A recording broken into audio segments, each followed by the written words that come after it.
Praise the Lord. The best wishes to you and your family members in the name of God. దేవునికి మహిమ కలుగును గాక. దేవుని నామం పేరిట మీకును మీ కుటుంబ సభ్యులందరికీ శుభాభివందనములు.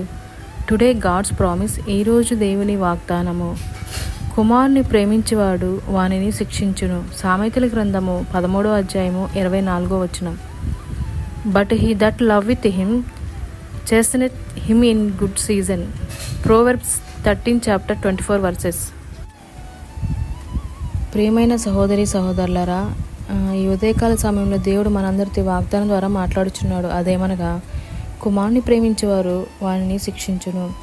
సాధారణంగా మన తండ్రి అయిన దేవుడు తన ప్రజల పట్ల చెడు మార్గంలో నడుచున్నప్పుడు, తన వాక్యంలో ప్రకారం కాకుండా అవిధేయతతో చూపిస్తున్నప్పుడు దేవుడు తన వాక్యాన్ని ద్వారా కానీ ఆత్మ ద్వారా కానీ హెచ్చరికలు చేస్తూ ఉంటాడు. మనము ఆయన చేసిన హెచ్చరికలను ఎప్పుడైతే లక్ష్యం చేయకుండా ఉంటామో దేవుడు దిద్దుబాటు చేయాలని మనల్ని కొన్ని దండలను విధిస్తాడనమాట. ఎప్పుడైతే మనం ఆ దండానికి విధేయత చూపించి దేవుని వాక్యాన్ని మనం సరిచేసుకుంటామో, దేవుడు మనల్ని ఎంతగానో ప్రేమించాడు. ఆయన మనల్ని ఎంత మాత్రము పాపము చేయడానికి ఒప్పుకోడనమాట. అందుకని దేవుడు మనల్ని ఎంతో ముద్దుగా ఆయన ప్రేమించుకున్నాడు తన బిడ్డలుగా. ఆ ప్రేమకు బట్టి దేవుడు మనం దారి తప్పిపోయినప్పుడు ఖచ్చితంగా మనల్ని తన దండనతోటి తన వైపుకు తిప్పుతాడనమాట. అలాగే మన చిన్నప్పుడు కూడా మన తల్లిదండ్రులు కూడా మనం అల్లరి చేసినప్పుడు, ఏదైనా తప్పు పని చేసినప్పుడు మనల్ని వెంటనే బెత్తంతో కొడతారనమాట.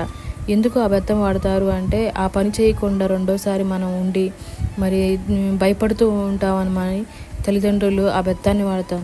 అప్పుడు అక్కడ ఆ యొక్క పని నుండి, ఆ చెడ్డ కార్యం నుండి మనం మరలా చేయకుండా మనం తిరుగుతాం అన్నమాట.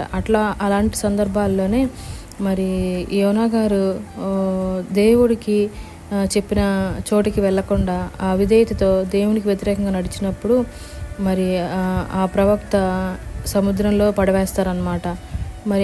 ఒక పెద్ద మత్స్యం వచ్చి ఆయన్ని మృంగివేసినప్పుడు ఆయన ఆ 3 రోజులు ఆ యొక్క చేప కడుపులో ఉండి ఎంతో పశ్చాత్తాప పడినప్పుడు దేవుడు మరలా తన యొక్క ప్రార్థనని అంగీకరించి బయటికి ఆ యొక్క 3 రోజుల తర్వాత ఆ ప్రమాదం నుంచి తప్పించుకున్నప్పుడు, ఆ యొక్క దుఃఖకరమైన సంఘటనలు సంభవించినప్పుడు అతను ఎంతగానో దేవుని వైపు తిరుగుతాడు. ఆ యొక్క శిక్షకు లోబడి దేవునికి విధేయత చూపిస్తూ ప్రార్థన ద్వారా తాను సరిచేసుకుంటాడనమాట.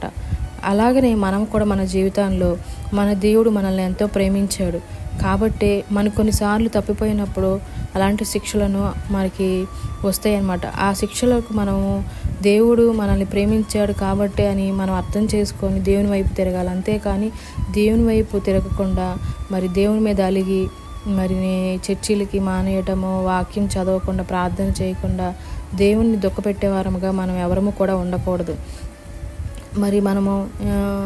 మనల్ని ప్రేమించాడు కాబట్టి తన ప్రాణాన్ని పెట్టాడు. దేవుడు తన ప్రాణాన్ని పెట్టినప్పుడు మనల్ని ప్రేమించిన ఆయన మనల్ని శిక్షించినప్పుడు మనం ఆయన మాటకు లోబడాలి, విధేయత చూపించాలి.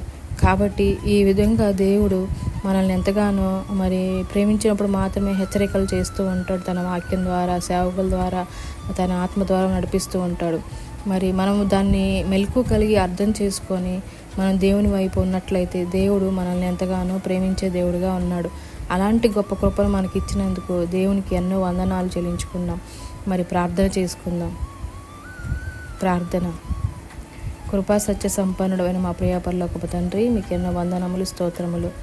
దేవా, ఈరోజు ఈ వాగ్దానం ద్వారా మాతో మాట్లాడినందుకు వందనములు. ఈ వాగ్దానం ఎంతమంది అయితే వింటున్నారో వారి జీవితంలోనూ, మా అందరి జీవితంలోనూ ఎక్కడ తండ్రి మీకు అవిధేయత చూపిస్తూ మీ వాక్యానుసారంగా కాకుండా మేము చెడ్డదారిలో నడుస్తూ ఉన్నట్లయితే అలాంటి పరిస్థితి నుంచి మమ్మల్ని అందరినీ విడిపించమని, అటు యొక్క విడుదల దయచేయమని, నిన్ను ప్రేమించేవారముగా, నీకు లోబడేవారముగా, నీ శిక్షను కూడా మేము ప్రేమించేవారముగా ఆ బాటలో నడువుటకు సహాయము దయచేయమని నజరేయుడైన యేసుక్రీస్తు అతి పరిశుద్ధ నామమున అడిగి వేడుకొనుచున్నాము తండ్రి. ఆమెన్.